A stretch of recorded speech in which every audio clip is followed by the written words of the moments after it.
네, 반갑습니다. 디타나 원장 김현철입니다. 가이드 영상은 정말 오랜만에 찍는 것 같습니다. 제가 사실 커넥스터 나츠라고 밑에 이제 홍보하고 있습니다. 댓글에서 책을 팔기 시작해가지고 거기서 이제 유튜브 찍는 거는 되게 많이 했는데 가이드 찍으려고 생각해보니까 되게 오랜만에 찍는 것 같아요. 2달 됐습니까?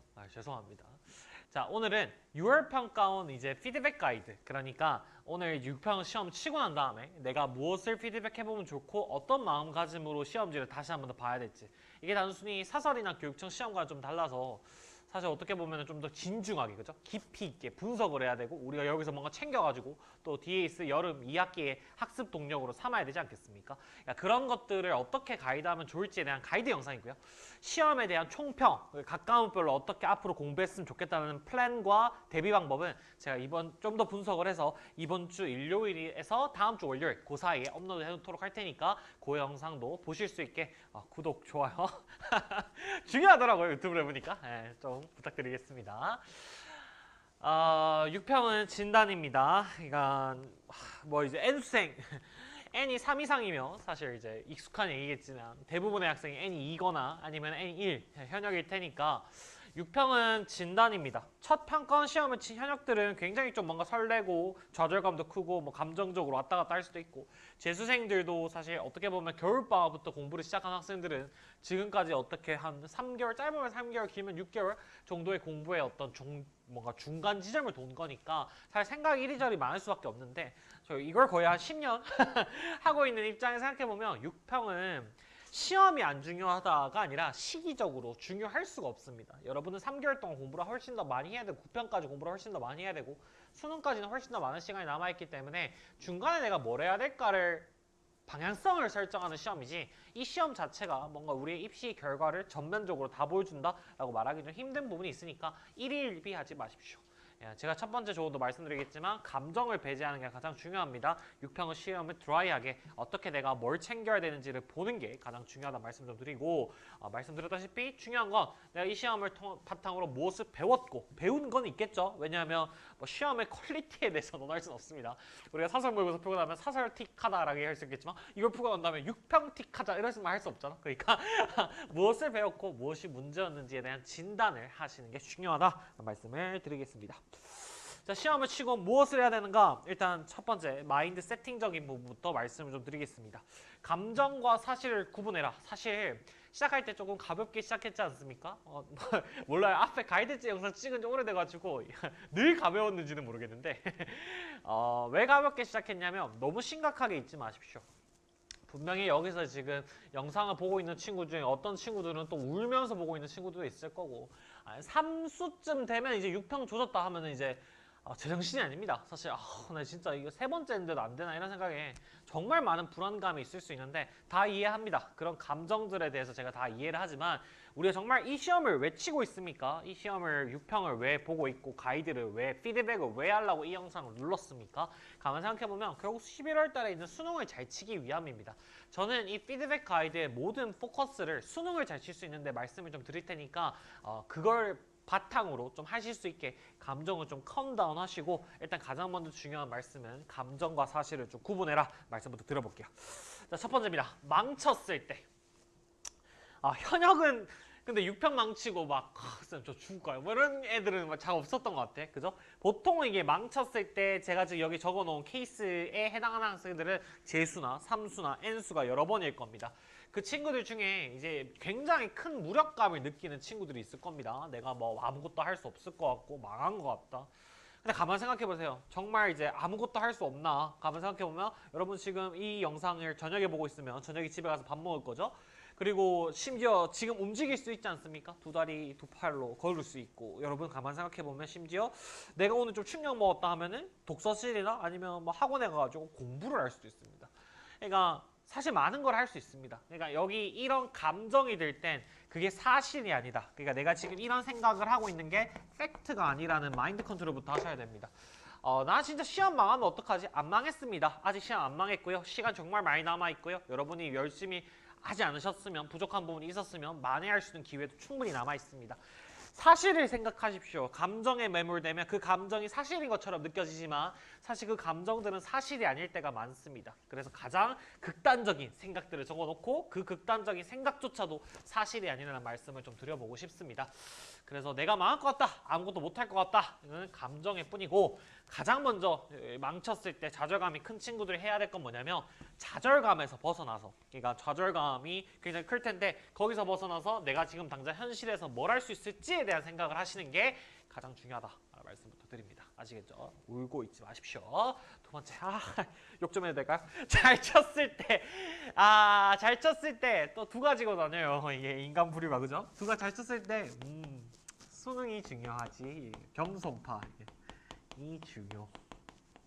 이런 친구도 있는 반면에 나는 신이다. 이런 친구들 있죠. I'm God 이래가지고 나는 신이다 이런 친구들이 있는데 제발 좀 부탁인데 6월 평가원은 올 1등급 맞았다 칩시다. 정말 많이 보죠. 정말 많이 봅니다. 6월 평가원 때 올 1등급 맞은 친구 중에 팔짱 딱 끼고 여름 쉬는 때 재밌게 놀고 그냥 뭐 공부에 대해서 그렇게 포커스나 뭔가 통달한 것처럼 오지랖을 부리는 그 친구들 치고 잘 친 걸 본 적이 없습니다. 물론 이제 잘 친 거라는 건 상대적이죠. 예를 들면 뭐 1111 맞은 친구가 이번 6평에서 뭐 수능날 2, 2, 3, 1, 2 뭐 이래가지고 뭐 인설 정도 갖다 칩시다. 그러면 이 친구, 다른 친구들 입장에서 이 성적도 잘 친 거지만 이 친구 입장에서 세상을 잃은 걸 거예요. 왜냐하면 이 정도면 뭐 사실 뭐 점수 때 어떤 과목을 선택했고 어떤 점수인가에 따라 다르겠지만 메디컬이니 뭐니 이런 얘기 하고 있었을 텐데 인서울 공대밖에 못 가면 좌절감이 크겠죠. 근데 이게 너무 많아요. 저주를 퍼붓는 게 아니라 지금 팔짱을 푸시면 됩니다. 그게 어렵습니까? 아니 내가 팔짱을 끼는 것만으로 이런 가능성이 생긴다라는 생각을 하시면 팔짱을 푸는 게 어렵나요? 자만하지 말라 이 말입니다. 6평입니다. 6월 평가원 N수생, 대부분 N수생이겠죠. 아니면 좀 열심히 했던 현역들이거나 여러분들이 비교 우에 서 있는 건 아직 여러분들의 경쟁자가 실질적으로 될 수 있는 친구들이 실력이 안 올라온 시기이기도 하고 두 번째는 아직 그 최상위권 N수생 진짜 잘하는 애들 뭐요 연대에서 고대에서 막 공부하다가 의대를 한번 가볼까? 가고 싶은데 이래가지고 반수할 친구들 걔네들 아무도 안 들어왔잖아요. 그러니까 6월 평가원을 가지고 내가 진짜 막 뭐 모든 거에 입시의 신이 된 듯이 공부가 막 통달한 듯이 나대지 마시고 정말 만점을 받았다 하더라도 심지어 나대지 마시고 팔짱 푸십시오. 알겠죠? 이 가능성이 1%라도 생긴다면 그 팔짱이 중요합니까? 가만 생각해서 정말 중요한 게 뭔지를 감정에서 벗어나세요. 앞에 친구들은 우울한 감정에서 벗어나야겠지만 뒤에 있는 친구들은 우월감의 감정에서 벗어나야 됩니다. 알겠죠? 그러니까 그게 좀 굉장히 중요하다. 10년 뒤에 6월 평가 성적이 기억나지 않습니다. 제가 10년 지났지 않습니까? 6월 평가 성적이 기억나지 않습니다. 얼마였는지 기억나지 않습니다. 그러나 수능날 내가 무슨 성적을 받고 무슨 대학을 갔는지는 평생 남죠. 그러니까 이게 중요한 게 아니라 이게 중요한 거라는 거 다시 한번 말씀드리니까 제발 팔짱 푸세요. 부탁드립니다. 연습 무대인 분에서 팔짱 끼고 자만가 팔짱이 뭔가 꽂혔나 봐. 그러니까 팔짱을 푸세요. 알겠죠? 어떤 국어 선생님은 팔짱 끼고 수업 못 듣게 하지 않습니까? 그냥 팔짱 푸십시오. 6평은 연습 무대니까 팔짱을 꽂혔나 봐. 그러니까 팔짱을 푸세요. 알겠죠? 그러니까 정말 중요한 건 뭐냐면 들뜨는 마음이 아니라 물론 뭐 오늘 하루 들떠 있는다고 뭐 큰일 나겠냐마는 당장 내일부터 피드백을 할 때는 진짜 사소했던 가능성 분명 푼 것 중에 또 찍어서 맞추고 이런 것도 있을 수 있거든. 그러니까 냉정하게 분석할 수 있는 냉철한 두뇌로 돌아오셔야지 들떠 계시면 안 됩니다. 두 번째 이제 현실적인 좀 얘기를 해봅시다. 두 번째는 해야 할 일. 자, 이 얘기를 정말 제가 하고 싶어가지고 가이드 영상을 찍게 되는데 해야 할 일을 정리하고 있는 친구들이 있을 거예요. 지금 이제 제가 이 영상의 예약을 아마 5시에 걸어놓을 것 같거든요. 그러면 6평이 끝나고 직후겠죠. 그러면 그날 당일이나 아니면 심지어 그 다음날 정도까지도 저는 개인적으로 6평 치고 앞으로 여름에 대한 공부를 뭘 해야 될지에 대한 결론을 안 내리셨으면 좋겠어요. 말 오해하지 말고 계속 내리지 말란 게 아니라 6평을 치고 난 직후에 뭘 해야 되냐에 대해서 말씀을 드리는 거예요. 절대로 해야 할 일부터 적지 마세요. 그러니까 내가 예를 들면 누구 선생님 무슨 커리 타기, 어떤 문제집 풀기, 요런 킬러 번호대, 중킬러 번호대가 이런 부분이 약하니까 요런 거 보완하기 이런 거 해야 할 일부터 쓰지 말고 뭐부터 하냐면 이 시험지는 진짜 앞으로 우리가 수능날 만나게 될 시험지를 내 집단이 낸 시험 아닙니까? 평가원이 낸 시험이죠. 그렇기 때문에 우리가 지금 어떤 능력이 부족한지부터를 정확하게 피드백을 하셔야 됩니다. 근데 왜 이런 말씀을 드리냐면 시험이 끝난 직후엔 무엇을 해야 할지에 대한 계획을 세우는 것보다 내가 어디서 막혔는지에 대한 피드백이 가장 중요합니다. 왜 그러냐면 이 감각, 내가 어디서 막혔고 내가 어디서부터 못 읽기 시작했는지에 대한 정확한 감각이요. 시간이 지나면 흐려집니다. 다시 말하면 내가 뭐 22번부터 24번에 어떤 지문이 있었는데 여기서 뭐 1문단이 있고 2문단이 있고 3문단이 있고 4문단이 있어. 근데 내가 이 4문단을 읽을 때 예를 들면 여기서 뭔가 이제 뭐 어떤 한 문장이 걸렸어. 근데 이 문장이 걸렸다는 이 사실 있지. 이 사실이 그렇게 기억나잖아요. 며칠이 지나면. 그러니까 정말 근데 중요한 건 뭐냐면 내가 왜 이 문장에서부터 막혔는지를 생각해보는 게 중요하거든. 무슨 말인지 알겠어? 근데 이 시험에 대해서 지금 당장 무슨 커리를 탈지는 안 중요한 게 아니라 주말에 하면 돼. 알겠지? 오늘 목요일이잖아. 그죠? 시험은 이제 6월 4일 목요일이니까 시험 치고 난 다음에 목금토까지 분석을 진짜 사고 오르듯이 미친 듯이 하고 난 다음에 일요일 해도 돼. 뭔 말인지 알겠지? 그러니까 이 3일 동안은 해야 할 일 투두 리스트를 적지 마. 알겠죠? 정말 중요한 말. 투두 리스트를 적지 말고 뭘 해야 될지에 대한 투두 리스트를 적지 말고 왜 무엇이 문제인가? why에 대해서 분석을 해보세요.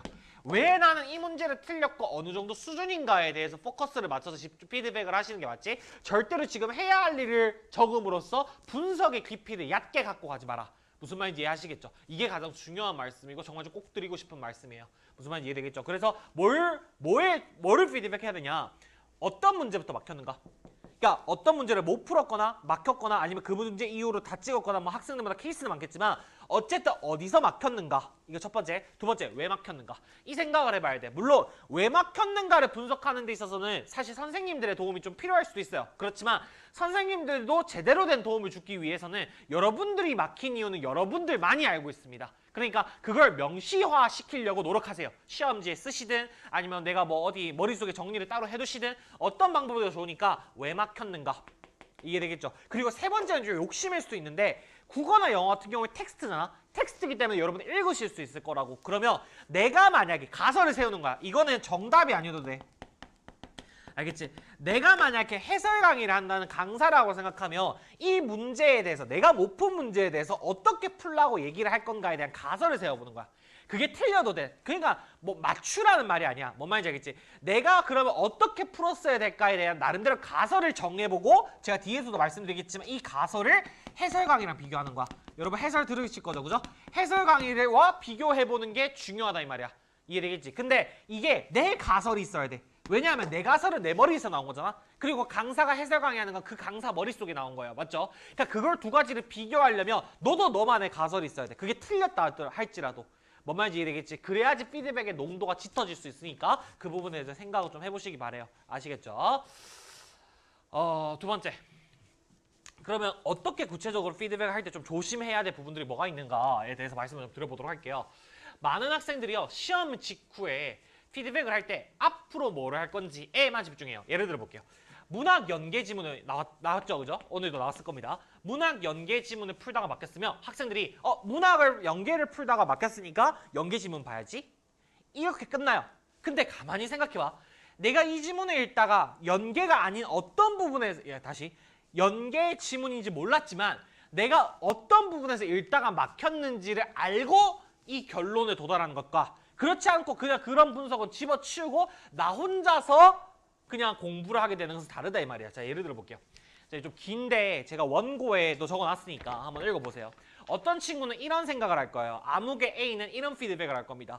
EBS 연계 문학을 풀다가 막혔네? 그러면 막혔어. 그러면 왜 막혔지? 어디서 막혔지가 없이 그냥 EBS 연계 공부를 해야겠네? 이런 흐름으로 공부를 하는 친구가 있는 반면에 어떤 친구가 있냐면 아무개 B 보세요. 둘 다 EBS를 안 봤다고 쳐.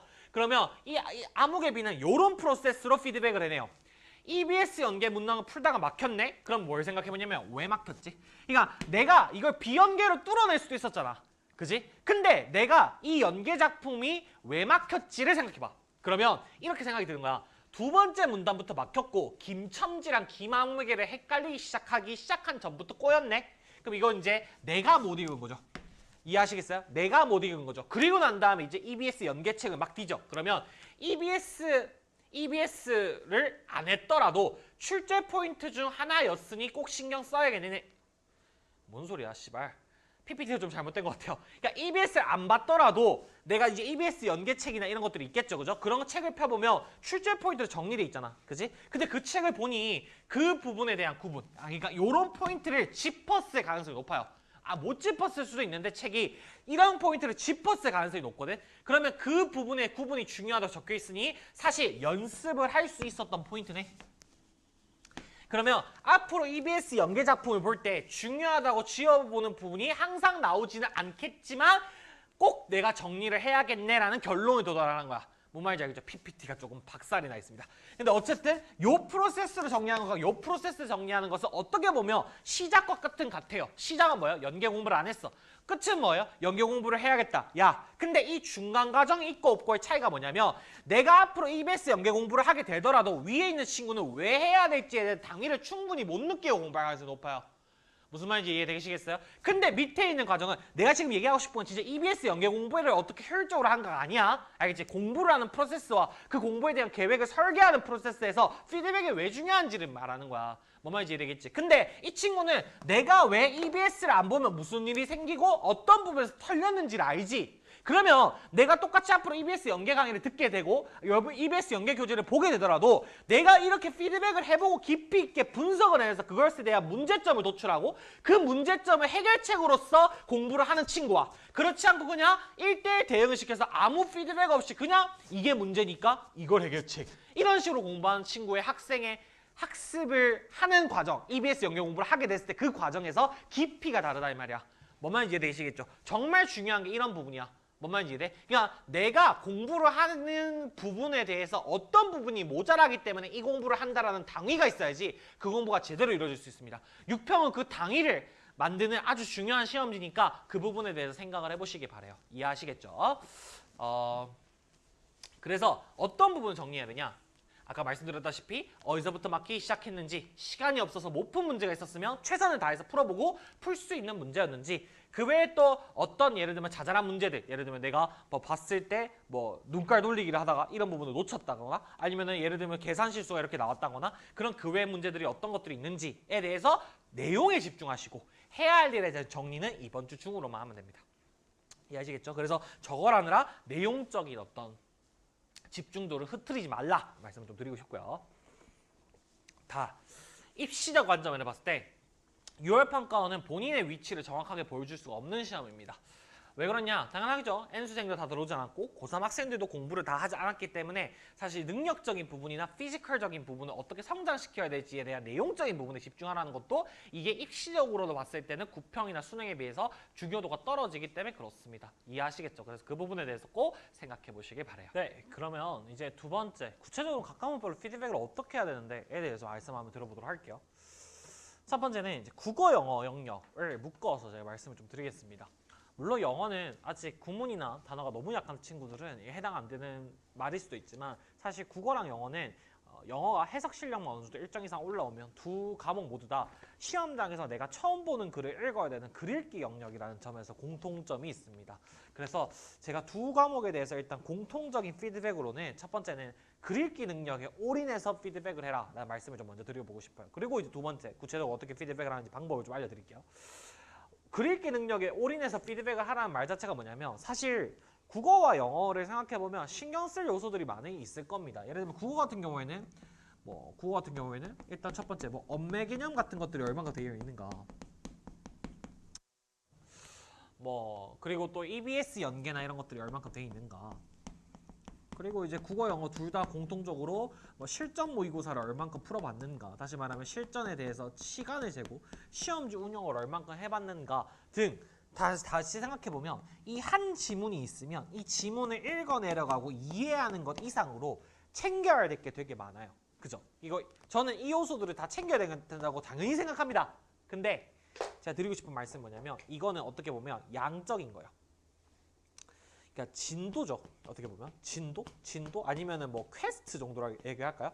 명시화가 돼가지고 내가 뭘 해야 할지를 정리를 했을 때 투두리스트로 정리될 수 있는 거예요. 근데 여기 글 읽기 능력이란 건 뭐냐면 추상적인 거예요. 추상적인 거. 예를 들면 이런 거예요. 비문학에서 과학기술 지문 잘 읽기. 그러면 자 보세요. 잘 읽는 게 뭔데요? 막 갑자기 힘을 줘가지고 막 이렇게 보는 거예요? 아니잖아요, 그죠? 잘 읽기. 근데 분명 우리가 머릿속에 생각해봤을 때 국어 선생님들이 읽는 독해력이라는 거, 잘 읽는 거라는 거가 있죠, 머릿속에. 왜 이거 6평은 왜 여기에 올인해서 피드백을 하라고 말씀을 드리냐면 제가 9평 때는 다른 얘기 들을 겁니다. 9평 때는 오히려 본인의 지금 현재까지 쌓인 독해력을 인정하고 본인의 실력을 인정하고 본인의 실력을 바탕해서 가장 나이스한 점수를 낼 수 있을 시나리오와 어떤 그 시뮬레이션을 준비하라 뭐 이런 얘기를 하거든요. 근데 지금 자체는 뭐냐면 6월밖에 안 됐기 때문에 6월부터 생각해보면 대략 이제 9월 중순까지 생각해보면 6, 7, 8, 9 그죠? 거의 한 3개월에서 4개월까지 남았어요. 이 시기 동안 여러분들이 마지막으로 하셔야 될 게 뭐냐면 진짜 독해력 향상입니다. 물론 이걸 어떻게 잘 읽는가까지도 제가 말씀을 드릴 수는 없어요. 물론 영어 같은 경우에는 제가 이제 커닥을 통해서 제가 생각하는 기준을 보여드리고 있지만 국어는 제가 가르치는 과목이 또 아니지 않습니까? 게다가 국어 같은 경우에는 어떤 선생님을 듣냐에 따라서 또 방식과 기준이 다 다를 거 아닙니까? 근데 어찌됐든 누굴 듣고 뭘 하고 있든지 간에 그 선생님이 얘기하는 잘 읽는다는 건 기준이 있을 거예요. 그죠? 뭐 예를 들면 붙여 읽기를 해야 된다. 아니면 뭐 여기서 구획을 나눌 수 있어야 된다. 아니면 여기서 뭐 예를 들면 뭐 배경 지식이 이만큼 있어야 된다. 뭐 선생님들마다 하는 얘기가 다 다르지만 이런 독해력 향상에 포커스를 맞추고 선생님들이 요구하신 능력치가 있을 거라고요. 그거를 구현하는데 올인하셔야 됩니다. 6월 평가원은. 이해되시겠죠? EBS가 안 돼 있어요. EBS 봐야겠어요. 문법이 안 돼 있어요. 문법 봐야겠어요. 실무를 봐야겠어요. 이거 다 좋은데 이것도 아까 말씀드렸던 투두리스트에 가까운 거고 얘는 충분히 6, 7, 8, 9에 선생님들 수업 듣고 뭐 예를 들면 뭐 문제집 풀고 아니면 뭐 독학서면 독학서 쌤들이 어떻게 하라고 얘기하는 그 방법을 따라가면 이거를 못 챙기게 설계해 놓은 쌤은 없어요. 그렇잖아. 어떤 선생님 풀컬이 타는데 난 EBS 연결 안 보게 돼? 그런 경우가 있나? 잘 모르겠어요. 그런 경우는 없단 말이에요. 그러니까 이거는 어련히 선생님들의 커리를 따라가면 알아서 잘 챙겨주세요. 근데 중요한 건 뭐냐? 이건 내가 하는 거거든. 내가 이 지문에서 왜 못 읽었는지는 분명 나를 가르치는 쌤은 그 부분을 잘 읽으셨을 거거든. 근데 나는 왜 못 읽었는지가 있을 거란 말이야. 그지? 그 독해력 향상에 모든 포커스를 맞추시고 피드백을 하셔야 됩니다. 그래서 제가 여기 이제 내용을 좀 읽으면서 할게요. 제가 원고 적어놨는 거 한번 거기 같이 읽어봅시다. 거기 보시면 뭐 여러 가지 것들이 있지만 문학, 비문학을 읽고 이해한 능력, 글을 자체에서 문학과 비문학을 읽고 이해하는 능력이나 아니면 영어를 해석하고 지문을 이해하는 능력 여기에 포커스를 맞춰서 독해력이라는 피지컬을 키우시는데 뭐 올인을 하셔야 된다. 제가 이 말씀을 정말 드리고 싶은 거고 시간이 지나면 여러분 어떻게 되냐면요. 이런 부분은 챙겨요. 사실 왜 시간적인 압박이 느껴지면 사실 이렇게 해야 될 거라고 느껴지는 것들은 느끼거든요. 근데 이건 뭐야? 능력치 향상이지. 그럼 이건 뭐냐면 시간이 지나면 어떻게 되냐면 자연스럽게 그렇게 될 수밖에 없어요. 포기해요. 그러니까 나는 이럴 수밖에 없다. 이게 나의 현실이라는 걸 받아들이고 포기해요. 근데 그 그릇이 요만한 것보다 이만한 게 낫고 이만한 것보다 이만한 게 낫지 않아? 당연한 거 아니겠어? 그치? 그러니까 지금 이 그릇을 키울 수 있는 마지막 시간이니까 여기 독해력에 포커스를 맞추시라고. 이해하시겠지? 이런 어떤 뭐랄까 해야 할 일들에 집중하기보다도. 이해하시겠죠? 그 말씀 꼭 좀 드리고 싶고 그래서 어떤 점에 좀 포커스를 맞춰야 되냐? 왜 6평 때 이 지문을 못 읽었나? 어디서부터 막혀서 전체 시험지를 풀지 못했나? 이런 데 포커스를 맞춰서 어떻게든 지문을 읽는데 포커스 피드백을 하시고 그럼 어떻게 구체적으로 지문을 읽는데 피드백을 어떤 방식으로 할까요? 라고 물어보신다면 이런 말씀을 좀 드리고 싶어요. 이거는 원고를 보시면서 좀 읽어주시기 바라요. 제가 나름대로 프로세스를 해놨어요. 자, 여기 첫 번째 문장을 보시면 절대 해설 강의를 바로 듣지 말자. 해설 강의부터 바로 들으시면 안 됩니다. 절대 해설 강의부터 바로 들으시면 안 돼요. 이걸 해설 강의를 무한정 미뤄서 한 달 뒤에 들어라 이런 얘기도 아니고요. 해설 강의 이전에 무조건 뭐가 있어야 되냐면 그 전에 내가 가진 고민 그러니까 해결책은 못 내셔도 좋아요. 근데 내가 지금 뭐가 안 되는지는 아셔야 돼요. 이해하시겠죠? 내가 가진 고민을 명시화하고 그러니까 이런 거 어렵게 생각하지 마세요. 이게 무슨 말이냐면 지문이 이렇게 있잖아. 그러면 1문단, 2문단, 3문단, 4문단 이렇게 있잖아. 그러면 내가 여기서 막혔잖아. 그 여기서 막힌 지점이 있잖아. 이게 기억나는 게 시험 직후니까 내가 지금 투두리스트부터 적지 말고 이거부터 하라는 거야. 지점이 있잖아. 그럼 그 지점에 밑줄을 꺼. 그러면 네가 이해가 안 되는 게 있을 거 아니야. 예를 들면 여기는 이 단어를 모르겠다부터 시작해서 이 문장이 갑자기 왜 나오는지 모르겠다. 아니면은 여기서 뭐 그러나라고 했지만 뭐 역접이 왜 나오는지 모르겠다가 있을 거잖아. 이걸 다 적어. 명시화를 해. 그래서 내가 지금 가진 고민이 뭔지를 좀 알아. 그래서 누군가 여러분들한테 야 6평 쳐보니까 너 국어에서 뭐가 문제인 것 같아? 영어에서 뭐가 문제인 것 같아? 라고 얘기하면 이 얘기를 할 수 있게 정리를 좀 해. 뭔 말인지 알겠지? 이게 최소한의 해설 강의를 듣기 위한 세팅을 하는 과정이야.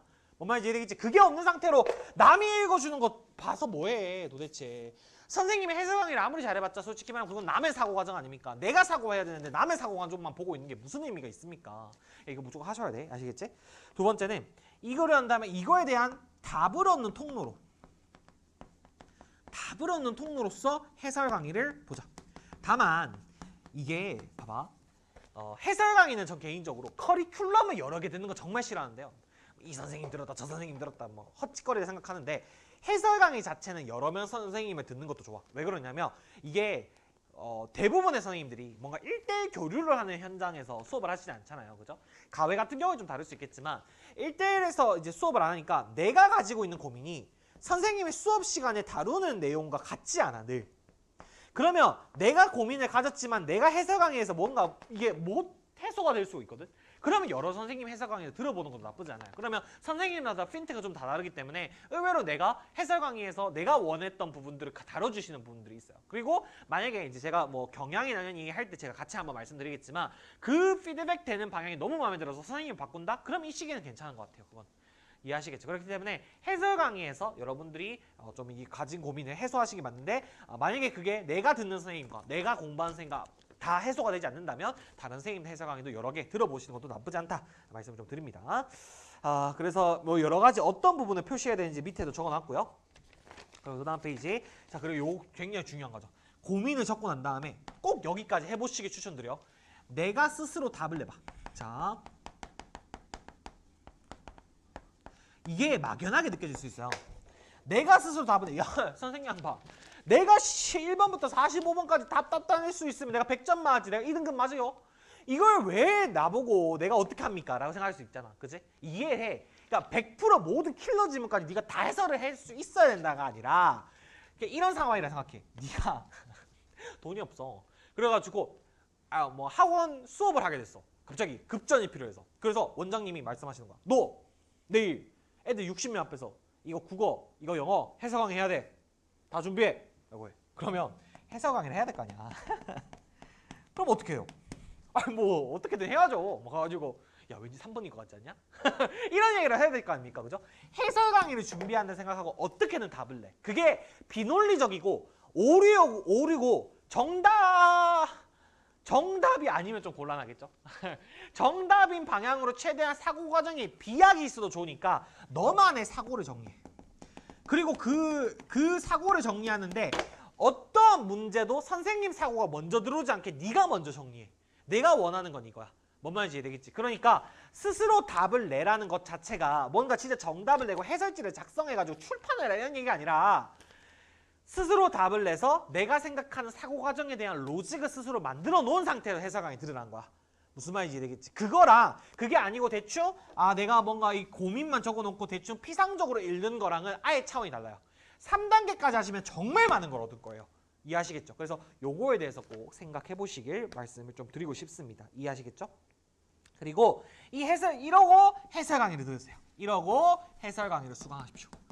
해설 강의를 수강을 하시면 그러면 정말 많은 게 좀 많이 올 겁니다. 그러면 내가 해야 할 일, 투두리스트를 설계하는 데 있어서도 내가 뭐가 부족한지를 정확히 좀 아는 상태로 그래도 설계할 수 있게 되기 때문에 뭘 해야 될지 알 거예요. 그리고 만약에 그 설계해야 될 거 그렇게 해설 강의 듣고까지 피드백을 꼼꼼하게 했는데도 뭘 해야 될지 모르겠다 하는 친구들은 저 밑에도 적어놨지만 디턴 6평 팀미팅이라고 해가지고 제가 전국에 있는 학생들 다 DM도 받아들이고 있습니다. 그리고 그게 대구에 있는 학생들은 오프라인에서 상담도 받아들이고 있습니다. 그러니까 그 신청을 하시면 이것까지 정리를 해온 상태로 정리를 해오셔야 돼요. 해온 상태로 뭘 해야 되냐라고 물으면 제가 최적의 답을 내려드릴게요. 이해하시겠죠? 구체적인 커리큘럼과 문제집과 그리고 뭐 강의까지 다 제가 추천을 드릴 수 있으니까 그거 관련해가지고 언제든지 말씀을 편하게 주시기 바랍니다. 아시겠죠? 그 부분에 대해서 꼭 명심을 하시고 국어 영어에 대한 피드백을 해보시기 바랍니다. 자, 두 번째 수학 얘기 한번 해봅시다. 사실 수학은요 이게 수준이 너무 안 되는 친구들이나 너무 많은 문제를 못 푼 친구들은 해설 강의 듣는 것도 큰 의미가 없고 그리고 또 해설 강의를 듣는다고 해도 뭐 국어 영어에 비해서 엄청 큰 깨달음이 올 수 있는 파트인지는 잘 모르겠어요. 왜냐하면 접근 자체가 안 됐을 수 있으니까. 그래서 저는 어떤 얘기를 좀 여기 적어놨냐면 본인의 실력 단계를 정확히 해라. 그러니까 이거를 파악을 아예 못하는 친구들이 있어요. 예를 들면은 내가 기초 개념이 안 돼 있는데 이 기초 개념이란 말도 너무 모호하죠. 기초 개념 뭐 교과서 개념까지 볼 건지 센 정도라 볼 건지 뭐라 볼 건지 애매한데 기초 개념이 안 되는데 분명 뉴런하고 있었던 친구도 있을 거예요. 그래서 내가 무슨 말인지 거의 못 알아듣는 것 같지만 현우진 쌤이 잘 설명해 주시니까 그걸 바탕으로 내가 이해를 한번 해봐야지가 안 되죠. 당연히.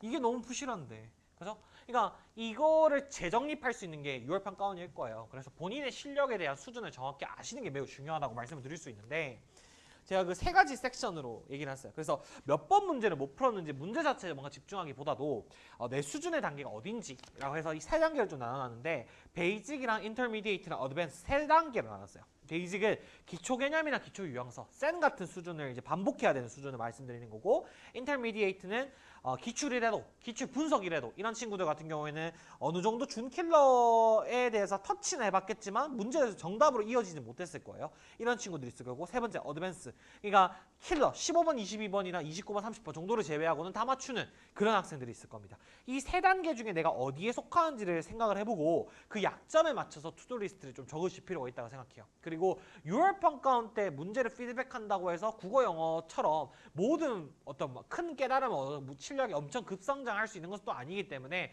수학 자체는 이 실력 단계를 정확히 하고 난 다음에 후속 조치 투두 리스트에서 정말 내가 무슨 공부를 하고 그 공부가 나한테 얼만큼 양으로서 실력으로서 쌓일 수 있는지에 대한 생각을 하시는 게 더 중요하다고 생각이 좀 들어요. 그래서 어떻게 보면 수학은 본인 실력으로 시험을 치고 6평에서 어떻게 보면 그걸 바탕으로 피드백을 하기 때문에 본인 실력 자체가 거의 없는 상태면 사실 뭐 피드백하는 게 큰 의미가 없을 수도 있는 그런 생각이라고 생각을 합니다. 이해하시겠죠? 그래서 수학은 제가 말씀드렸다시피 본인의 실력 단계를 정확하게 하면서 내가 지금 어떤 공부를 6평 이후에 해가야 될지에 대한 투두리스트를 정리하고 그리고 뭐 사소하게 계산 실수나 아니면 아이디어에서 떠올리지 못했다거나 아니면 행동 양식이 뭔가 잘못됐다거나 아니면 이런 조건을 꼼꼼하게 읽어야 될거나에 대한 내용 정리는 당연히 하셔야겠죠. 근데 그거는 뭐 원래 그 6평이 아니더라도 원래 수학 문제를 풀 때 하셔야 되는 거니까 사실 그 부분에 대해서 뭐 크게 6평 피드백이라고 강조드릴 건 없지 않겠나 이런 말씀을 좀 드립니다. 이해하시겠죠? 그래서 뒤에 뭘 하는지를 중요한 어떤 단계로서 기반으로서 수학을 활용하는 게 중요하겠다 말씀드립니다. 자, 세 번째 탐구 영역인데요. 탐구 영역 같은 경우에는 사회 탐구도 있고 과학 탐구도 있지만 과학 탐구는 중위권 친구들까지 사회 탐구는 뭐 전체 학생들 다 해당하는 말이라 할 수 있는데 6월 평가원 때는요. 킬러, 각 과목별로 킬러가 있죠. 그죠? 그 킬러 유형을 내가 맞췄냐 못 맞췄냐에 대해서 보시는 것도 좋지만 어디에 포커스를 맞추고 정확하게 짚고 넘어가셔야 되냐면 B킬러. 다시 말하면 개념이라고 얘기하는 기출이라고 얘기하는 것들을 반복했을 때 맞출 수 있는 문항을 얼마나 실수 없이 꼼꼼하게 내가 다 맞출 수 있는가에 포커스 맞추셔야 됩니다. 거기서 개념에 대한 혼동이나 빈출 유형에 대한 혼동은 거의 이제 없으셔야 돼요. 이거를 무조건 가장 첫 번째로 내가 흔들리고 있지 않는지를 점검하고 투두리스트의 1번은 얘여야 됩니다. 얘부터 빨리 해치워야지만 점수가 안정화가 됩니다. 이게 탐구 같은 경우에 옛날 과탐 학생들 많이 할 때도 어떤 페이스가 많이 있냐면 이런 친구들 많아요. 32점, 45점, 37점, 47점 이러면 학생들이 점수 몇 점이야? 그럼 47점이야 이러거든요. 아니에요. 이렇게 점수가 이런 친구들이 있어요. 점수가 이런 친구도 있단 말이야. 이게 왜 이러냐? 이게 어려운 문제만 계속 틀리는 친구들이 아니에요. 내가 좀 기억이 안 나는 섹션이나 개념을 부실하게 본 섹션이 나오면 이렇게 많이 틀리고 그게 아니면 점수가 좀 높게 나오고 그리고 운빨 좋아가지고 킬러까지 몇 개 찍어 맞추면 최고점이 나오는 근데 학생들은 이게 점수라고 생각한단 말이야. 그리고 실제로 7월달, 8월달, 9월달 가면 탐구 선생님들도 어디에 집중하냐면 킬러 맞춰 1등급 나오니까 여기에 집중을 해. 그리고 여러분도 이게 정리가 안 돼서 이렇게 계속 흔들리고 있는데 계속 그냥 뭐랄까 점수는 흔들리는데 킬러만 공부하게 되는 그런 사태가 일어나거든요. 그러니까 6평을 경계로 길게 잡으면 6월 말이나 늦어도 7월 중순까지는 개념에서 빈출 유형에서 틀리는 경우는 없어서 내가 47점까지만 나와도 42점 이상은 계속 지속적으로 나온다. 그러니까 이런 식으로 나와야 돼 점수가. 무슨 말인지 이해되겠지? 그러니까 무조건 하방 점수가 깔린 상태로 킬러를 공부하셔야 되는데 하방 점수가 안 깔리게 개념이나 기출을 꼼꼼하게 안 보고 외울 거 안 외우고 이래가지고 계속 틀리는 친구들은 나중에 킬러를 맞출 수 있는 능력을 갖춰도 심지어 점수가 계속 왔다 갔다 거려요. 무슨 말인지 이해하시겠죠? 그러니까 그걸 잡을 수 있는 마지막 시간이 6월 평가 시험 직후니까 그 부분에 대해서 좀 포커스를 맞추기 바라고 몇몇 친구들, 그러니까 이 내용에 해당하지 않는 과학 탐구를 선택하고 있는 친구들 중에 최상위권 친구도 있을 겁니다. 그 뭐 생지 친구들일 것 같은데 보통 최상위권 친구들은 제가 말씀드리고 싶은 게 뭐냐면 6월 평가원에 출제된 문항, 개별 문항에 뭔가 포커스를 맞추기보다도 그 문항이 나올 수도 있는데 안 나올 수도 있어요. 근데 분명 그 킬러 문제에서 요구되어지는 행동 양식이 있을 거예요. 예를 들면 뭔가 경우의 수를 따져야 되는데 이 경우의 수를 따지는 데서 뭐 예를 들면 뭐 2배가 많은 케이스가 있었고 2배가 적은 케이스가 있었는데 이 2배가 많은 케이스부터 따져야 될 게 여기서 뭔가 이제 정답의 구조가 많이 나온다거나 뭔가 이런 식으로 제가 뭐 자세히 알지는 못하지만 이런 식으로 문제마다 우리가 정리할 수 있는 행동 양식이나 남겨야 되는 어떻게 보면 문항 외적인 그죠? 어떤 행동 양식이나 아니면 마인드적인 거나 어떤 방법으로 문제를 분석해야 될지의 순서나 이런 것들 있잖아요. 그런 부분에 맞춰서 피드백을 하시는 것까지가 필요하다. 단순히 그 개별 문항을 어떻게 푸는지에 대한 방법만 숙지하는 것 이상으로 내가 지금 구체적으로 이걸 수능장에서 처음 만난 문제였다면 어떻게 대처했어야 되는가에 대한 행동 양식까지 생각해 보시고 그리고 또 같은 쌤들이나 사탄 쌤들이 뭔가 그거에 대해서 제시를 하겠죠. 뭔가 이렇게 킬러에 대해서 어떻게 접근할지에 대한 방법으로 제시할 테니까 그걸 믹스처 하시는 게 맞다. 말씀을 좀 드리고 싶어요. 아시겠죠? 자, 마지막 5번째 입시적인 얘기를 좀 드리겠습니다. 입시적인 판단을 피드백 할 때 좀 생각하셔야 될 부분 중 하나는 유불리에 대한 판단을 하셔야 돼요. 그러니까 이거를 뭐 지금 바로 당장 컨설팅을 받으러 뛰어간다거나 논술학원으로 뛰어간다거나 그럴 필요까지는 없어도 내가 냉정하게 지금 정시 성적이 어느 정도 나올지 않겠습니까? 그죠? 뭐 예를 들면 평균 한 3등급 나오는 친구가 있다 쳐. 그럼 공부 열심히 하겠죠. 그럼 5, 1등급까지 맞을 수 있으면 좋겠습니다만 현실적으로 3등급 정도면 예를 들면 한 평균 2등급까지가 나올 거라는 말이죠. 그러면 이 이상의 뭔가 대학을 가고 싶다는 욕망이 있으면 이걸 성취할 수 있는 방법은 대부분 다 논술 같은 전형들밖에 없습니다. 아니면 내신이 좋거나 괜찮은 친구들은 교과나 종합에 대한 이런 부분이 있겠죠. 근데 교과나 종합 같은 경우에는 판단이 돼야 돼요. 이게 내 내신으로 내 학생부로 충분히 어느 정도 내가 희망하는 정도의 대학의 수준을 진학할 수 있는 것이 맞는가에 대한 판단이 돼야 되는데 이게 정말 안타까운 게 뭐냐면 여름 시즌 때 판단 안 해놔요. 그 9월 평가원 치고 수시 써야 될 때 부랴부랴 판단해서 막 쓰고 난 다음에 갑자기 뭐 원서 쓰거든요. 그럼 나는 육광탈에 당연한 거 아니야. 그러니까 이거에 대해서 좀 나름대로 미리 사전 조사가 필요하다. 그리고 만약에 인문 논술이나 수리 논술로 내가 정시로 갈 수 있는 대학보다 대학이 펌핑이 필요하면 지금부터는 논술에 대한 준비를 정식적으로 하는 것이 필요하다라는 말씀을 좀 드리고 싶어요. 그래서 이 생각도 이제는 하셔야 된다. 이때 앞까지는 그냥 공부에만 몰두하고 공부적인 내용에만 집중했다면 결국 우리가 이 공부를 하고 있는 이유도 결국 대학 가려고 하는 거니까 그 대학 가는 방식에 대해서 유불리를 나름대로 판단해 보시면 좋지 않겠나라는 생각이 좀 듭니다. 그래서 뭐 입시 유튜브나 아니면 요즘에 입시 진학부자 선생님들도 공부를 굉장히 많이 하시는 편이니까 학교에서 좀 도움을 받든 아니면 뭐 어디 커뮤니티나 아니면 저한테 뭔가 DM을 보내시면 제가 알 수 있는 범위까지는 제가 충분히 말씀 좀 드릴 테니까 그 입시적인 판단까지 생각을 좀 해보시면 좋겠다.